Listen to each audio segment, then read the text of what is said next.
الله پاک ویلو چې د موسی علیه السلام او د ابراهیم علیه السلام صحیفې تاسو نه دي مطالعه کړي چې په هغې کې دا مضامین موجودو. یو مضمون نیم تذکره مخکې شوې وه او دا چې انسان ته به د خپل عمل بدل ملاویږي، انسان ته به د خپل ایمان فائدہ ملاویږي، د بل چا ایمان ته څه فائدہ نشي ورکولی. یعنی څوک دا نشي ویلی چې زما ټول اولاد مسلمانان دي، نو که ته کافر نو د اولاد ایمان تاسو ته څه فائدہ نشي در رسولی.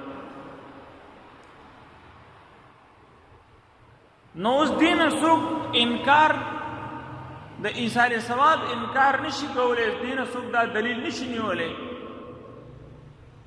چې بل چاته ثواب رسول، ایثار ثواب کول د دې څه حیثیت نشته. بعض کسانو دا خیال دی، غیر مقلدین وغیرہ دا غي دا رائے ده چې څوک چاته ثواب نشي رسولی، بس خپل عمل چې څوک هغه به ایثار ثواب نشته. نو صحیح خبره دا ده چې داسې صریح احادیث په دې باندې موجود دي. د بخاری شریف یو روایت ده چې یو صحابي راغی، دوانو جهانو سردار حضور نبی اکرم صلی الله علیه وسلم ته وفرمایل چې زما مور اچانک وفات شوه، که چېرته هغې خبرې کړې وی نو ضرور به ما ته دا وصیت کولی چې صدقې وصیت به کولی، نو آیا زه هغې پسې صدقه وکړم؟ نو حضور نبی کریم صلی الله علیه وسلم ورته وفرمایل چې آو صدقه وکړه، ثواب به ورته رسي. دا د بخاري شریف صحیح روایت دی. دغه شان د حج متعلق یو کس راغلی او هغه وویل چې زما زنانه وه او هغې ته وویل چې زما مور د حج اراده کړې وه، حج یې کوو، حج پرې فرض شوی خو د حج کولو نه مخکې ورته مرګ راغی. نو آیا د هغې طرفه که حج وکړی شي نو ثواب به وررسي؟ نو پیغمبر علیه السلام ویل چې آو حج د هغه طرفه وکړئ، حج بدل ورته وایي. او د قرآن چې کوم ایثار ثواب د دې متعلق هم شته. د حضور نبی اکرم صلی الله علیه وسلم روایت ته ابو هریره رضی الله عنه منقول دی، څوک چې قبرستان ته لاړ شي او هلته کې سوره فاتحه ووایي، سورة التکاثر وی الهاکم التکاثر، او دغه شان قل هو الله احد، سوره اخلاص وی، او بیا د هغې ثواب دا ووایي چې ما د دې ثواب دې مړو ته وروبخو، نو الله پاک چې دی هغې به مو بخي پوره او د ده به هم په کیسئ. او دا شان نور روایات هم دې متعلق شته. که څوک مثلا یو فتاوا هندیه کې دا یو فتاوا علمگیریه او هندیه دواړه یو فتاوی نوم دی، په هغې کې دا موجود دی. که یو کس اوه پیرې سوره اخلاص ووایي او هغه مړو ته وبخي، نو که چې تا مړي الله پاک بخلي نه بخلي، خو د ده د دې اوه پیرې سوره اخلاص په وجه به الله پاک هغې وبخي. او که چېرته الله پاک مړي بخلي نو د هغې په وجه باندې به الله پاک الټه د ده د مغفرت فیصله وکړي، الله پاک به د ده بخښنه وکړي. لکه دا دونه لوی عمل نه دی، مختصر عمل دی، خو چې الله چاته توفیق ورکړي. نو نن سبا موږ په هدیره باندې تېرېږو، په موبایل باندې خبره هم کوي، بس یو لاس په مخ راښکي، بس دعا وشوه، بل لاس د سره په مخ باندې کاږه، څه ضرورت شو؟ خو اصل سوره فاتحه ووایه، قل هو ووایه، هغه ورته وبخه. او ضروري نه ده چې څوک پورې قبرستان ای بس ته به یې ویې کو قبرستان تېر شو دی، نه. بعض اوقات قبرستان نه سړی تېر هم شي، خو ته خپل صورتونه پوره کړه او بیا یې زړه کې راوله چې دا دغې قبرستان والا ته زه بخم. نو لرې نه مثال ثواب کېږي، ضروري خو نه ده چې ته په قبرستان کې ولاړې یا ته هغه ځای کې ګاډی ودرېږه څه چې قبرستان تېر شي نو بیا مثال ثواب نه کېږي. نو دا موږ چې د قبرستان ته دعا کوم هغه طریقه جوړه کړې ده چې صرف په لاس خدای پاک دې وبخي، بس دا خبرې بس معامله ختمه.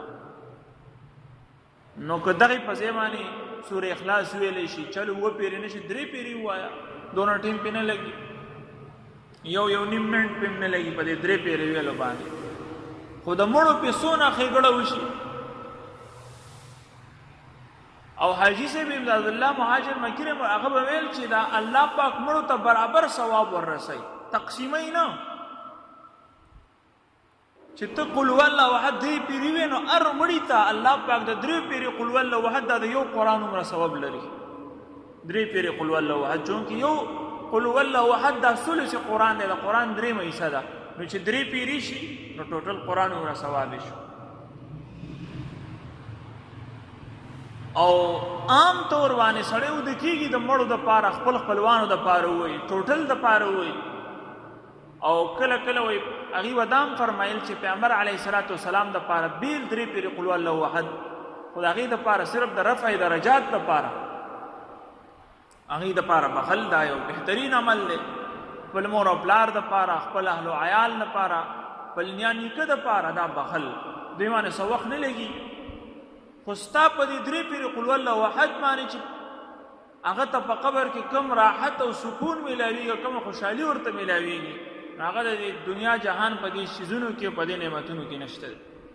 دنیا کې بچا ته څه خوشحالي، اصل خوشحالي خو د مرګ نه بعد ده چې انسان تحصیل شي، او اصل غم هغه دی چې د انسان نه بعد په چا باندې، د مرګ نه بعد په انسان باندې راشي. نو هغې بالکل مه یاروئ کوم چې په هغه دیره کې دړه کې پراته دي، هغې سره بالکل رشته مه ختموئ. نو هغې زموږ محتاج دي، نن موږ په ځمکه سبا به موږ په ځمکه کې د برې نن او سبا به موږ ځمکه کې دننه بیا به موږ محتاج دي دغه شان د خپل خپلوانو د ایصال ثواب ته، د هغې چې د دعاګانو ته، او دغه شان دا چې موږ دپاره تلاوت وکړي. نو دا صحیح احادیثو کې ثابت دي. زموږ پاخه عقیده ده چې دا ټول ایصال ثواب رسي. د امام شافعي صاحب مسلک د قرآن متعلق دا دی چې د دې ایصال ثواب نه کېږي، خو زموږ د امام ابو حنیفه رحمه الله، امام احمد بن حنبل، امام مالک ټول دا فرمایي چې د قرآن ایصال ثواب هم کېږي. څوک قرآن ولولي او خپل خپلوانو ته وبخي نو الله پاک چې دی هغې ته باقاعده د هغې ثواب وررسوي او هغه ته په دې باندې ډېر لوی چې دی سکون میلاویږي په قبر کې. خو صحیح طریقې سره کول، نن سبا چې دا کمې طریقې بعض ځایونو کې رایج دي، نو دې ناس یو مذاق جوړ شوی، یو پیشه دې جوړه شوې ده، بس پلاني ځینه کسان راغونډ کړی ولي او دلته پې چې دی او خوراکي او بیا هغې له پیسې هم ورکړي. نو هغې چې ته د ختم له راولي دغه پیسې والا خلک د چا چې دا پیشه جوړه شوې، نو هغې د قرآن د سره د ثواب په نیت باندې وایي، نه د هغې په ذهن کې دا دي چې وروسته به خوراک څښاک کو، پته نه لګي څه به راله تیار کړي او پیسو ته په انتظار وي، نه د هغې خپله ثواب ونه شو، نو ستا مړي ته به څه وبخي. د یو کس خپله ثواب وشي نو به یې بل ته بخي، چې ته خپله ثواب نه دی شوی نو بل ته به یې څه وبخي. لہذا دا د مدرسې نه موږ دا وایو چې دا واړه کورونو ته بوتلل دا صحیح نه دي.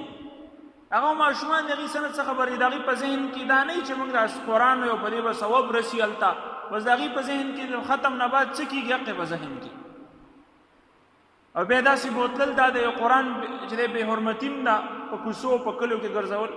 د هغې احترام دا دی چې ته کور کې خپلې زنانه را جمع که، خپلې زنانه نور کوڅو نه به نه را جمع کړې، نه به د ګاونډ نه خپلې زنانه کور کې دا دومره وي چې هغې عام طور قرآن ویلی، خپل سړي کینی قرآن راولي چې څونه یې وس کېږي ویې وایي او هغه وبخي.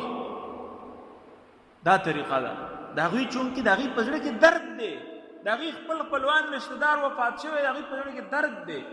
نو هغه درد باندې چې کوم قرآن وویلی شي که هغه لږه وي نو د هغې ډېر لوی اثر هلته کې هغه ته میلاویږي. خو تا دې ځینې خلک خوشې کړه یا یې د بل ځای نه راوستل، هغوی ته پته هم نشته، په خپله خوشحالي کې دي، بس په قرآن ګوته راکږي راکږي بیا دعا وکړي، پته مو ته نه چې سی ویل یا یې ونه ویل یا یې وویل نو په څه نیت یې ویل. نو موږ ویل جوړې موږ غټ ختم وکړو، موږ خو چې دی د هغه حق ادا کړو او دلته پې خوراکي هم وشي، نو دا صحیح نه ده. اقرأوا القرآن ولا تأکلوا به، قرآن وایه په دې باندې څه خوراک مه کوئ، نو د هغې اجر نه میلاویږي مړي ته. لہذا دغه طریقه دا نامناسب ده. دا کولی شي چې ته مدرسې ته راشي، مدرسې کې چې دی چونکې چې کوم رهایشي مداري چل کې خو 24 ګنټې هغوی قرآن وایي، هغه ته ویې وایي استاذ ته چې زموږ پلانې وفات شوی دی، د وړو کوم سبق ویلی دی، دوی ته ووایي چې دعا وکړي او دغه زموږ مړي ته وبخي. نو هغې دې په دې کې هغې به بخل نه کوي. د دې دا مطلب نه دی چې هغوی 24 ګنټې کوم قرآن ویلی هغوی خپل قرآن یادوي، هغه قرآن ستا مړي ته وبخي نو د هغه په ثواب کې هم څه کمی نه راځي. داسې نه ده چې هغوی د توبه خو جوړې هغوی خالي پاتې شو، نه هغوی سره خپل ثواب پاتې دی او ستاسو چې کوم مړی دی هغوی ته هم ثواب لاړې وبخلی شو. نو دې کې د قرآن او د اهل قرآن یو احترام هم دی چې دلته کې راشي ورته ووایې او بیا دې کې دوی دعا وکړي او ستا مړي ته هغه وبخي. نو دا ضروري نه ده چې ما زما مړي ته دعا وکړم نو به خامخا په دې باندې څه خوراک کول غواړي. دا بغیر خوراک هم خلک قرآن چې دی بخي، دا ضروري نه ده دا خوراکونه مراکونه. دا شی التزام چې کوم دی دا د قرآن هغه روح بالکل ختم کی او بیا قرآن ویونکي او بخونکي د هغې نیت د ثواب بخلو نه وي بلکې د هغې نیت چې دی بیا هغه منفعت او فایده حاصلوي. لہذا صحیح قرآن په وبخلی شي نو الله پاک چې دی ثواب بخي او ورکوي. او بل یو روایت دی چې کله انسان وفات شي د هغه ټول اعمال سلسله بند شي، کتاب بند کی فرشته د سترګې پټېدو سره ستا د عملنامې کتاب بند. درې کسان داسې دي چې د هغې د مرګ نه بعد هم د هغه عملنامې کتاب کلاو وي او د هغې فرشتې لالګیی لیکل کوي عملنامه کې وله ثواب لیکي. سترګې پټېدو سره عملنامه نه بندېږي، نیک اعمال ورته لیکلی کېږي. هغه یو هغه کس دی چا چې څه صدقه جاریه وکړه، صدقه جاریه ورته ویلی شي. صدقه جاریه څه ته وایي؟ څه داسې عمل یې وکړو چې هغه برقرار دی. جماعت یې جوړ کړو یا جماعت کې چې دی څه ځای جوړ کړو، مدرسې جوړه کړه، مدرسه کې څه ځای جوړ کړو یا یې وله ځای واغستو چې دی وقف یې کړو، یا یې چې دی کتابونه واغستل او مدرسه کې وقف کړل. دا داسې څیز دی چې په دې کې چې څو پورې سبق ویلی کېږي، څو پورې د دین کار په دې کې کېږي، نو هغې پورې چې دی هغه ته به د هغې ثواب میلاویږي. دې ته صدقه جاریه وایي. د دې ثواب نه ختمیږي. لکه څوک دا چا چې جوماتونه آباد کړي، مدرسې آبادي کړي، دې کې چې کله پورې سبق ویلی کېږي، منځونه کېږي، نو د هغه مړي په دې کې حصه ده، د هغه عملنامه سټارټ ده. دویم هغه کس دی چا چې مثلا نیک اولاد یې پرېښودو او هغه نیک اولاد د ده دپاره دعاګانې کوي. یدعو له، د اولاد یو فایده دا هم ده، خو هغه د نیک اولاد ده چې تا اولاد ته چې دی آخرت نه دی ښودلی نو هغه تا دپاره به یې لاس نه اوچتوي، نه دله دعاګانې کوي، نه د لمونځ نه بعد یادوي په دعا کې.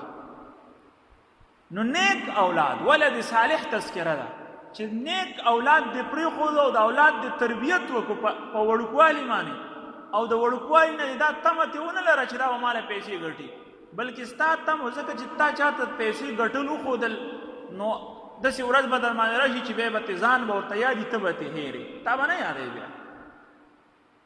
لہذا ته ورته آخرت وښایې چې آخرت دې ورته وښودو او دا څیزونه دې پرې زده کړه نو هغه چې څه خوري د هغې نه به زیاته تاله راوړي، نو دنیا دې ښه شوله او آخرت کې خو دې سره ایرئ. نو روزانه هر لمونځ نه بعد به درله دعا کوي چې شپې اوده کېږي هم تا به په خپل دعا کې او په خپل ذکر اذکارو کې او تسبیحاتو کې به دې یادوي، نو تا ته به روزانه د هغه نه سکون میلاویږي، د هغه نه به تا ته راحت په خپل قبر کې در رسي تا ته. نو یو د هغه کس عملنامه نه بندېږي چا چې نیک اولاد په دنیا کې پرېښودو او هغه نیک اولاد د دپاره لګیا دی دعاګانې کوي. نو دغه شان رجل چې دی اولاد صالح او صدقه جاریه دا څیزونه چې دی انسان وکړي الله پاک هغه ته برابر ثواب ورسوي. بل روایت هم دی په هغې کې هغه اوږد چې دی د څلورو کسانو هغه تذکره ده پکې، نو د هغې نه معلومیږي چې انسان وروسته چې دی ایصال ثواب وکړي، څه نیک عمل وکړي. په خپله علي رضی الله عنه هغه به چې دی د پیغمبر اسلام د وفات نه بعد 2 ګډې ذبح کولې. چا یې تپوس وکړو چې دا ولې؟ نو هغه وته چې ما ته حضور نبي کریم صلی الله علیه وسلم وصیت کړی چې ته یو ګډه به زما طرفه ذبح کې، نو دا یوه ګډه زه د هغه طرفه نه ذبح کوم، نو دا هم ایصال ثواب دی. که نه وررسېدی نو پیغمبر اسلام به هسې وصیت کو علي رضی الله عنه او خپله حضور نبي اکرم صلی الله علیه وسلم چې یو پیره 2 ګډې ذبح کړي، وایي دا یو زما طرفه او دا یو زما په امت کې چې کومو کسانو قرباني نه ده کړې دا د هغې د طرف نه، نو ژوندو ته ایصال ثواب کولی شي، ژوندي کسان دي هغې ته هم کولی شي. نو لہذا د دې څوک انکار کوي نو بس کوي دي موږ سو په دې دلایل موجود او موږ د دې قایل ان شاء الله کو به او زموږ د عقیدت نه چې موږ ته پسې به خلک ان شاء الله را رسی و ثواب چې موږ یو نو زموږ دین دونه خشک نه دی دونه چې دغه شان بس په دې باندې باقاعده نور مضبوط روایت او دلایل چې موجود وان ليس للانسان الا ما سعى وان سعيه سوف يرى